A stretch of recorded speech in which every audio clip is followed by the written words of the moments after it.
नमस्कार, मैं प्रदीप कुमार सूद आपका स्वागत करता हूं इस चैनल में। आज का टॉपिक है हमारा स्ट्रिंग। जैसा हम सभी जानते हैं कि स्ट्रिंग दो या दो से अधिक कैरेक्टरों का समूह स्ट्रिंग कहलाता है। अभी तक हम एरे में नंबर्स के ऊपर कार्यवाही कर चुके हैं, लेकिन आज का जो टॉपिक रहेगा हमारा वो रहेगा स्ट्रिंग। एरे में हम कैरेक्टर्स कैसे इनपुट कराएं, उनका आउटपुट कैसे लें, इस पे ये पूरा वीडियो बनाया गया है। तो इस वीडियो को अंत तक जरूर देखें और समझें क्या होता है स्ट्रिंग, किस प्रकार एरे में इसको इनपुट किया जाता है और आउटपुट कैसे प्राप्त किया जाता है। तो स्टार्ट करते हैं हमारा वीडियो।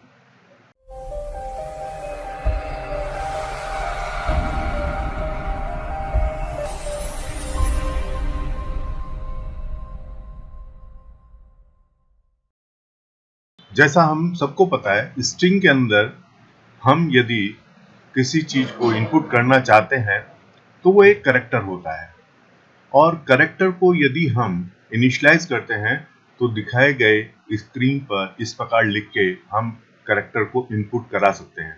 तो जैसे सपोज हमने कैरेक्टर टाइप का एक वेरिएबल लिया जिसका नाम है ch, तो इसका मतलब ये हुआ कि यहाँ पर ch वेरिएबल जो होगा वो कैरेक्टर टाइप की वैल्यू इनपुट में ले सकता है, लेकिन ये जो वेरिएबल होगा वो एक बाइट की जगह यहाँ पे रखेगा, एक बाइट की जगह यहाँ पर रहेगी।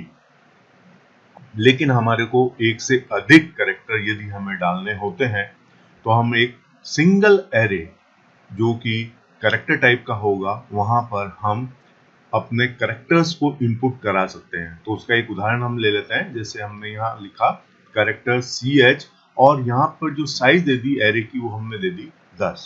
तो इसका मतलब यह 10 बाइट की जगह लेगा, 10 बाइट्स की जगह लेगा, और टाइप जो होगी वो कैरेक्टर टाइप की होगी। मतलब एक एरे के अंदर अलग अलग जगह पर उसकी इंडेक्सिंग बन जाएगी, 10 इंडेक्स बन जाएंगे 0 से लेके 9 तक, जिसमें वो वैल्यूज आएंगी। मतलब खास बात जो होती है वो ये होती है हमारे पास में कि सिंगल डायमेंशन एरे में लास्ट कैरेक्टर जो होता है वो नल कैरेक्टर होता है।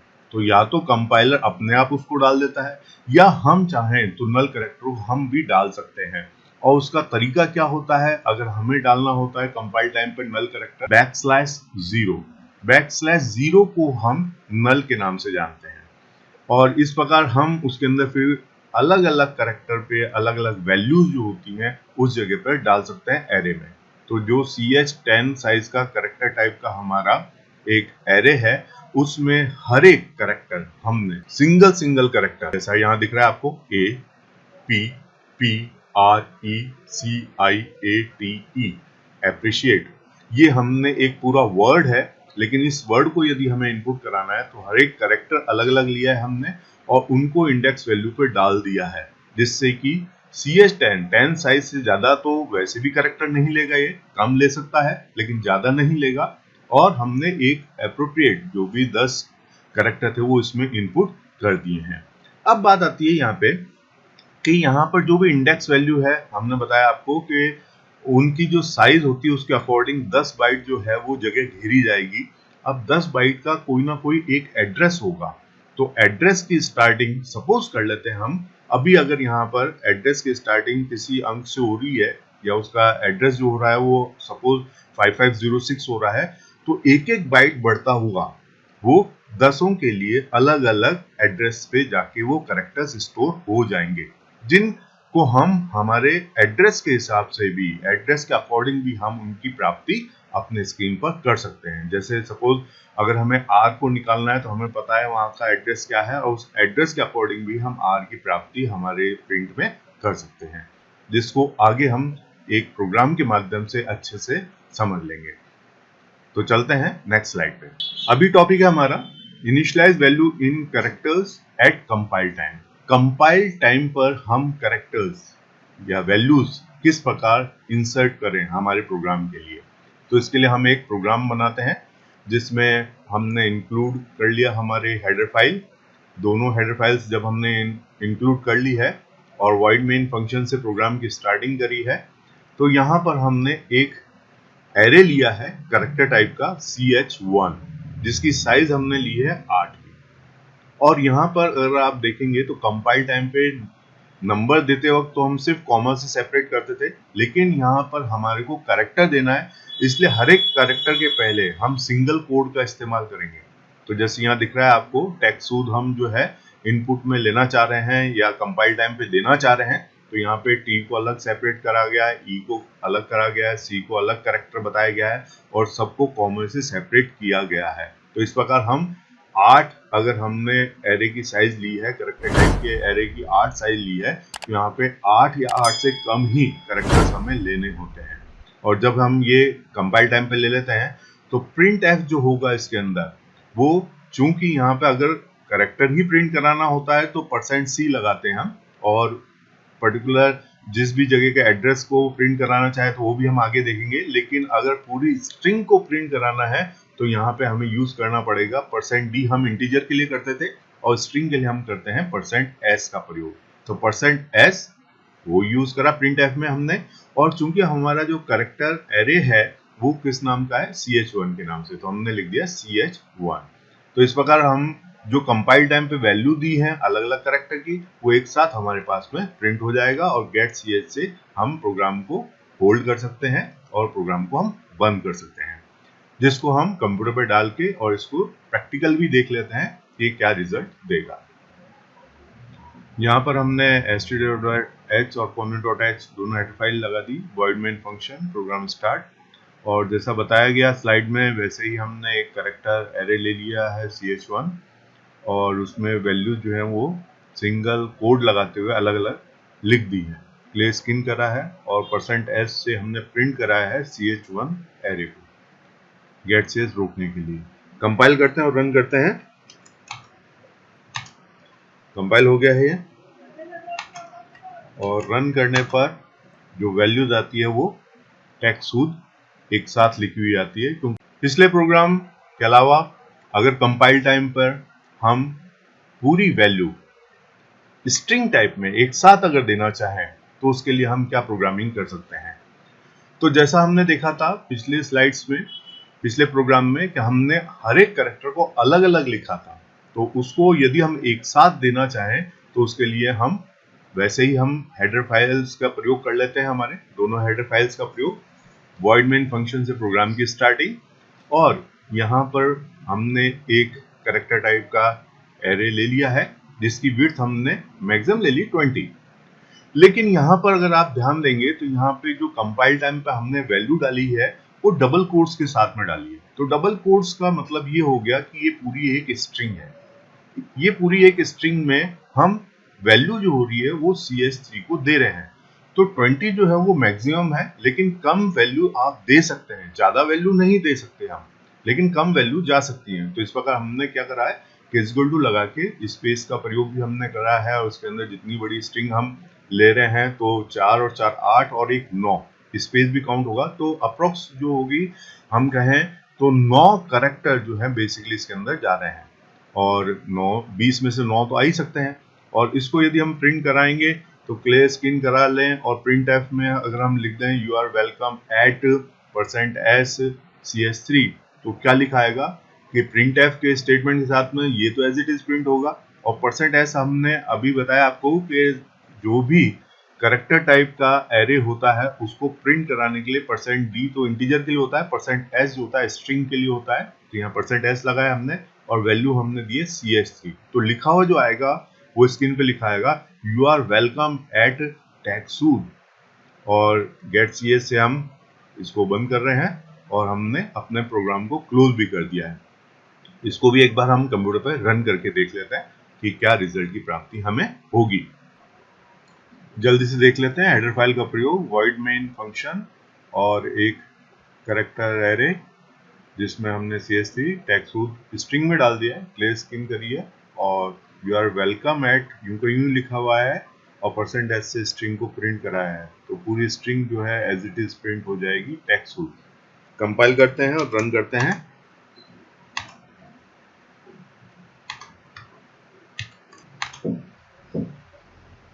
देखिए यू आर वेलकम एट टेक्सूद स्ट्रिंग में वैल्यू एट रन टाइम। अभी तक जो हमने स्ट्रिंग में बात कही थी वो कंपाइल टाइम पे वैल्यू देना और कंपाइल टाइम पे वैल्यू जो दी है उसको रिजल्ट प्राप्त करी थी। अब रन टाइम पे यदि हम वैल्यू डालना चाहें तो उसके लिए हम एक प्रोग्रामिंग देख लेते हैं जिसमें दोनों हेडर फाइल हमने प्रयोग में ले लिया, void main फंक्शन, और यहाँ पर हमने एक एरे लिया है कैरेक्टर टाइप का जो है ch2 और जिसकी विड्थ हमने रखी है 20। क्लियर स्क्रीन हमने कर लिया है और यहाँ पर हमने एक स्टेटमेंट यूजर के लिए डाला है कि एंटर योर नेम। स्कैनफ हमने लिखा है %s और ch2 जो कैरेक्टर टाइप का हमारा एरे है उसको हमने यहाँ लिखा है। अब यहाँ पे एक खास बात ध्यान रखने की ये भी है कि यहाँ पर हमने एम्परसैंड साइन का प्रयोग नहीं करा, क्योंकि होता यह है आप एम्परसैंड साइन का प्रयोग भी कर सकते हैं जो कि हम स्कैनफ में अभी तक सीखते आए हैं। क्योंकि एरे में हमेशा जो भी साइज होती है, एरे की साइज अभी हमने पिछले स्लाइड में बताया था कि उसमें वो एड्रेस के हिसाब से उनके कैरेक्टर्स को रखता है, इनपुट करता है। तो बेसिकली जहां से इसकी स्टार्टिंग होती है रखने की, वहीं से एक एक बाइट वो आगे बढ़ाता जाता है। तो एड्रेस यहाँ पे आप लगा भी सकते हो, एम्परसैंड साइन लगा भी सकते हो, और नहीं भी लगाओगे तब भी जहां से वैल्यू एक इनपुट हुई है आगे की वैल्यूज अपने आप वो कंपाइलर लेके आपको प्रिंट दे देगा। इसलिए चाहे तो आप ऐसे रखें और चाहे एम्परसैंड साइन लगाएं, कोई दिक्कत नहीं है। चलिए आगे चलते हैं। तो यहाँ पर हमने यूजर से इनपुट ले लिया है, अब उसको प्रिंट कराना है हमारे को। तो हम जानते हैं कि उसके लिए हम printf लिखते थे, तो हमने एक सिंपल printf लिखा जिसमें हमने लिखा हेलो और एक्सक्लेमेटरी साइन। ये तो यूं का यूं प्रिंट होगा, और जो स्ट्रिंग वेरिएबल है वो है हमारा ch2। तो जो भी नाम आप यूजर इनपुट करेगा लिखा आएगा हेलो एंड नेम, उसका जो भी नाम होगा वो यहाँ पे प्रिंट हो जाएगा। और गेट cs से हम होल्ड करेंगे अपने प्रोग्राम को और फिर बंद कर देंगे। तो इसको भी एक बार हम कंप्यूटर पे देख लेते हैं। इस प्रोग्राम में हमने दोनों हेडर फाइल का प्रयोग करा है, void main फंक्शन, और स्ट्रिंग ली है हमने ch2 कैरेक्टर टाइप का एरे लिया है, क्लियर स्क्रीन करा है और मैसेज डाला है एंटर योर नेम। स्कैनफ में हमने चूंकि ये कैरेक्टर टाइप का एरे है %s का प्रयोग करा है ch2 के साथ में। स्कैनफ में वैल्यू ली जाएगी नाम की, और फिर printf में मैसेज के साथ में उस वैल्यू को, जो भी वैल्यू दी गई नेम की, उसको प्रिंट कराया जाएगा। तो एक बार इसको कंपाइल करके रन करते हैं हम और वैल्यू डाल के देखते हैं। कंपाइल सक्सेस, रन डाल रहे हैं हम, और हमने यहाँ पे लिखा TECH स्पेस। तो ये स्पेस वाला जो भी मैटर है ये यहाँ पर अभी नहीं आएगा, और सिंपल हेलो के साथ में क्या आएगा, टैग। वो इसलिए क्योंकि टैग के बाद में एक नल कैरेक्टर है, एक स्पेस बार है, और इसलिए वो सिंपल पहले वर्ड को ही प्रिंट कर रहा है। तो स्कैनफ के साथ में जो हमने यूज करा %s, उसके साथ में समस्या एक आ रही है हमारी कि नाम जो होगा वो पूरा नहीं आ पा रहा है, जबकि विड्थ वगैरह सब सही थी। तो इस समस्या को आगे हम सॉल्व करते हैं। पिछली स्लाइड्स में आपने देखा होगा कि यदि आपने नाम पूरा लिखा है जिसमें स्पेस दिया है, तो वहां पर आपके साथ में समस्या यह आई होगी कि आपका पूरा नाम वहां हेलो के साथ में प्रिंट नहीं हुआ। तो उसके लिए हम क्या काम करें कि जिससे हमारा स्पेस जो है वो भी कंसीडर हो जाए। ये एक इनपुट के लिए और दूसरा आउटपुट के लिए प्रयोग होने वाला जो एक सिंटैक्स है, गेट्स और पुट्स। इसका प्रयोग हम प्रोग्राम में कैसे कर सकते हैं इसको एक बार देख लेते हैं। हमने दोनों हेडर फाइल हमारी ले ली, इंक्लूड stdio.h और connu.h। void main फंक्शन से हमने हमारे प्रोग्राम स्टार्ट करा, और एक हमने कैरेक्टर टाइप का एरे लिया जिसका नाम है ch4, साइज है 20, क्लियर स्क्रीन कर दिया। और printf में हमने वैसे ही मैसेज लिखा एंटर योर नेम।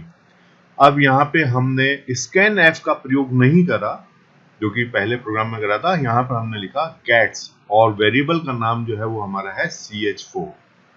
सिंपल, ना इसमें हमने %s दिया है ना कुछ दिया है, लेकिन सिंपल गेट्स जो होता है वो फंक्शन क्या करेगा कि पूरा पूरा इस कैरेक्टर एरे की वैल्यूज जो भी मिलेगी उसको इनपुट में ले लेगा, और प्रिंट कराते वक्त हमें पुट्स का इस्तेमाल करना पड़ेगा। देखते हैं। तो printf में हमने वैसे ही लिखा हेलो और हमने लिख दिया puts ch4। तो मतलब जो इनपुट लिया था हेलो ऐसे कैसा प्रिंट कराया हमने, और बाद में हमने लिख दिया CH4। तो इसमें होगा क्या कि जो भी नाम आप दे रहे हैं जिसमें स्पेस बार वगैरह भी है तो भी वो पुट्स में पूरी पूरी वैल्यू आपको प्रिंट करके देगा। गेट CS से हम होल्ड करेंगे अपने प्रोग्राम को और फिर बंद कर देंगे। यहाँ पर एक चीज और है जो आप ध्यान रख सकते हैं या मुझे बतानी जरूरी है, वो ये कि अगर हम प्रिंट स्टेटमेंट का इस्तेमाल ऐसे करते, printf hello exclamatory साइन, और यहाँ पे अगर मैं लिख देता puts कॉमा करके puts CH4, तो क्या होता? क्या ये ऐसा ही लिखता हेलो और जो भी नाम है? नहीं। तो printf सबसे पहले चलता है और उसके बाद में puts की वैल्यू आती है। तो होता है क्या कि प्रिंट में अगर जो CH4 दिया हुआ है तो वैल्यू तो पहले आ जाती, मतलब नाम तो पहले आ जाता और हेलो जो था बाद में आता। तो प्रिंट स्टेटमेंट क्या करता कि printf CH4 को पहले चला देता, पुट्स को पहले चला देता, पुट्स को पहले चला देता और फिर बाद में इस हेलो को प्रिंट करता। तो इस प्रकार इसका क्या रिजल्ट आता है इसको अभी हम कंप्यूटर पे चल के देख लेते हैं। यहाँ पे हमने दो हेडर फाइल ली है, stdio.h और corner.h। void main फंक्शन से प्रोग्राम स्टार्ट करा है। CH4 एक कैरेक्टर एरे लिया है 20 साइज का, क्लियर स्क्रीन करी है। printf में हमने मैसेज दिया यूजर को एंटर योर नेम और गेट्स का प्रयोग करा इनपुट के लिए। तो CH4 की वैल्यू इनपुट करेंगे यूजर। printf में अभी हमने लिखा है हेलो एक्सक्लेमेटरी साइन, कॉमा के बाद में पुट्स CH4 यदि हमने लगाया तो डायरेक्ट अभी जैसे आपको बताया था कि पुट्स CH4 डायरेक्ट लगाते हैं तो सिंपल प्रिंटिंग हो जाती है, लेकिन printf के साथ में यदि पुट्स का प्रयोग किया जाता है तो पहले नाम आता है और फिर हेलो एक्सक्लेमेटरी साइन लिखा हुआ आएगा। एक बार इसको कंपाइल करके रन करके देख लेते हैं। ये पुट्स CH4 को अभी बंद करा गया है, कंपाइल हो रहा है, रन करा हमने और यहाँ पे हमने नाम लिखा। तो देखिए नाम पहले आ गया टेक्सूट और उसके बाद में हेलो एक्सक्लेमेटरी साइन आ रहा है। अब वापिस हमारे प्रोग्राम में हमने इस लाइन को बंद कर देते हैं printf वाली और यहां पे एक printf लगा देते हैं हेलो के लिए।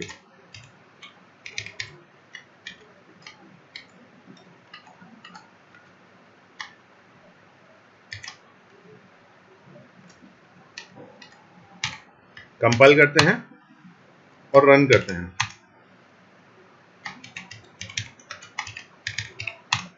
तो देखिए जैसे ही हमने दिया टेक्सूट तो लिखा है हेलो, printf पहला चला है और फिर पुट्स CH4 से टेक्सूट पूरा लिखा हुआ है। Okay, perfect. इस वीडियो में हमने स्ट्रिंग के ऊपर कंपाइल टाइम और रन टाइम पे इनपुट्स और आउटपुट कैसे प्राप्त किए जाएं इसकी समस्याओं का निवारण करा है।